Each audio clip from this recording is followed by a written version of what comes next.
श्री स्वामी समर्थ. अन्न, सौभाग्य आणि संपत्तीची देवी म्हणून माता अन्नपूर्णेची पूजा केली जाते. यामुळेच अनेक जणांच्या घरी माता अन्नपूर्णेची मूर्ती किंवा त्यांचे चित्र ठेवले जाते. जिने वाढलेल्या भिक्षांमुळे स्वतः शिव आणि त्यांचा विश्वसंसार तृप्त होतो, परिपूर्ण होतो, अशी ती आदिशक्ती अन्नपूर्णा या नावाने प्रसिद्ध झाली. हिंदू धर्मात प्रत्येक गोष्टीला विशेष महत्त्व प्राप्त झाले आहे.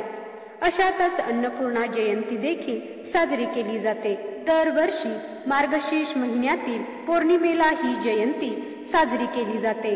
ही तिथी माता पार्वती म्हणून साजरी केली जाते. असे मानले जाते की एकेकाळी पृथ्वीवर अन्नाचा तुटवडा निर्माण झाला, तेव्हा माता पार्वतीने लोकांचे दुःख दूर करण्यासाठी अन्नपूर्णा म्हणून अवतार घेतला होता. यावर्षी अन्नपूर्णा जयंती 15 डिसेंबर 2024 रोजी रविवारी येत आहे. या दिवशी माता अन्नपूर्णेची मनोभावे पूजा केल्याने घरामध्ये कधीही अन्न, पाणी आणि पैशाची कमतरता भासत नाही. आपल्या हिंदू धर्मामध्ये देवी अन्नपूर्णेला विशेष स्थान आहे. अन्नपूर्णा मातेची अन्नाची देवी म्हणून पूजा केली जाते. देवी अन्नपूर्णेच्या आशीर्वादाने कुटुंबातील सदस्यांना अन्न मिळते. आपल्याकडे लग्न झाल्यानंतर मुलीच्या हातामध्ये अन्नपूर्णा देवीची मूर्ती देण्याची प्रथा आहे. याचा अर्थ असा होतो की ती मुलगी ज्या घरात जाते ते घर नेहमी धनधान्याने भरून राहते. धनधान्याची संपन्नता त्या घरामध्ये व्हावी यासाठी. त्यामुळे देवी अन्नपूर्णा घरात असणे अत्यंत शुभ मानले जाते. मात्र घरात सुख आणि समृद्धीसाठी अन्नपूर्णा देवीची मूर्ती किंवा फोटो तो देवघरामध्ये कसा ठेवावा? अन्नपूर्णा मातेची मूर्ती तांदळामध्ये ठेवावी की गव्हामध्ये ठेवावी? तांदळामध्ये ठेवली असेल तर ते तांदूळ कधी बदलावे? अन्नपूर्णा मातेची मूर्ती खरेदी कधी करावी? जर तुमच्या घरामध्ये मूर्ती असेल तर मूर्तीची स्थापना कशी करावी? अन्नपूर्णा मातेची मूर्ती घरात असेल तर कोणत्या चुका करू नयेत. आपण फक्त घरामध्ये मूर्ती ठेवून भागत नाही, तर आपल्या घरामध्ये अन्नपूर्णा मातेचा आशीर्वाद जर राहावा असे वाटत असेल तर काही चुका आपण चुकूनही करू नये. अशी सर्व माहिती आपण आजच्या या व्हिडिओमध्ये पाहणार आहोत. पण व्हिडिओमध्ये पुढे जाण्याआधी जर तुम्हालाही माता अन्नपूर्णेचा आशीर्वाद हवा असेल तर व्हिडिओला एक लाईक नक्की करा आणि चॅनलवरती नवीन असाल तर चॅनलला सबस्क्राईब करा.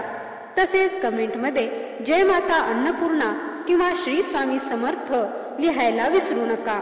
नंबर 1. अन्नपूर्णा मातेची मूर्ती कधी खरेदी करावी आणि त्याची स्थापना कशी करावी? तर अन्नपूर्णा मातेच्या मूर्तीची खरेदी आपण मार्गशीर्ष पौर्णिमेला म्हणजेच मार्गशीर्ष पौर्णिमेला अन्नपूर्णा मातेची जयंती साजरी केली जाते. या दिवशी खरेदी करणे अत्यंत शुभ मानले जाते. याशिवाय तुम्ही एखाद्या मंगळवारी किंवा शुक्रवारी देखील अन्नपूर्णा मातेच्या मूर्तीची खरेदी करू शकता. नंबर 2. मूर्ती कोणत्या धातूची खरेदी करावी?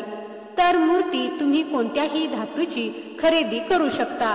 चांदीची किंवा पितळेची किंवा पंचधातूची मूर्ती देखील तुम्ही खरेदी करू शकता. तर मूर्ती खरेदी करून आणल्यानंतर आपण त्याची स्थापना कशी करावी? मूर्ती खरेदी करून आणल्यानंतर मूर्तीला प्रथम स्वच्छ पाण्याने अभिषेक घालावा व नंतर पंचामृताने अभिषेक घालावा. नंतर परत स्वच्छ पाण्याने अभिषेक घालावा व नंतर एखाद्या पाटावर किंवा एखाद्या चौरंगावर अन्नपूर्णा मातेच्या मूर्तीची विधिवत पूजा करून स्थापना करावी व नंतर ही मूर्ती देवघरामध्ये तुम्ही ठेवू शकता. धूप, दीप, अगरबत्ती लावून ओवाळावे. अन्नपूर्णा मातेच्या मूर्तीची स्थापना नेहमी तांदळामध्येच करावी. अन्नपूर्णाची मूर्ती जेव्हा तुम्ही खरेदी कराल तेव्हा तांब्याची किंवा पितळेची प्लेट देखील खरेदी करावी. कारण अन्नपूर्णा मातेची मूर्ती ही तांदळामध्ये स्थापित करावी.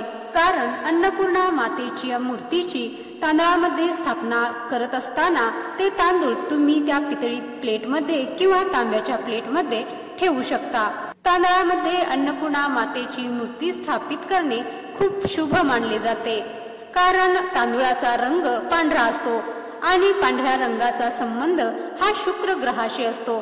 त्यामुळे तांदळामध्ये अन्नपूर्णा मातेची मूर्ती ठेवली तर नक्कीच त्याचे शुभ फळ आपल्याला प्राप्त होतात आणि आपले ग्रह दोष देखील दूर होतात आणि घरामध्ये धनधान्याची बरकत राहते. नंबर 3, तांदळामध्ये मूर्ती ठेवत असताना कोणत्या चुका करू नयेत. मूर्ती तांदळामध्ये ठेवत असताना तांदूळ हे अखंड असावेत. तांदूळ हे कुठेही खंडित असू नये, किडलेले असू नयेत.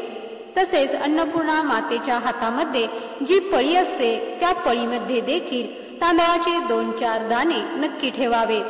ती पळी कधीही रिकामी ठेवू नये. पळी रिकामी ठेवली तर घरामध्ये दोष लागू शकतात आणि घरामध्ये सुख, शांती, समाधान नाहीसे झाले असे वाटत असेल तर नक्कीच अन्नपूर्णा मातेची मूर्ती ही घरामध्ये स्थापित करावी व तिची दररोज पूजा करावी.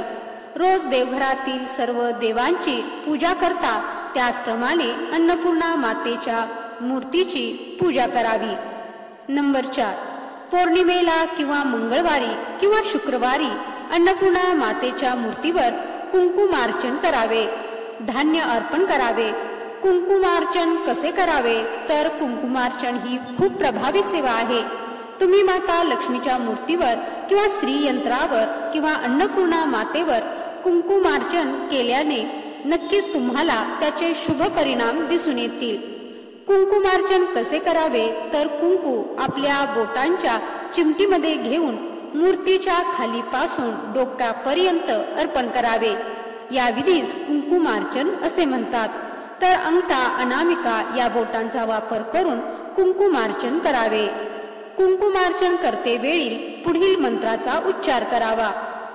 अन्नपूर्णा सदापूर्णे शंकर प्राण वल्लभे ज्ञान वैराग्य सिद्धी भिक्षाच देहीच पार्वती किंवा ओम पूर्ण अन्नपूर्णाय नमः या साध्या मंत्राचा जप देखील तुम्ही करू शकता. नंबर 5, धान्य अर्पण कसे व कधी करावे. अन्नपूर्णा मातेच्या मूर्तीवरती थोडे थोडे धान्य अर्पण करावे. हे धान्य मातेच्या खांद्यापर्यंत येईल इतकं धान्य अर्पण करावे.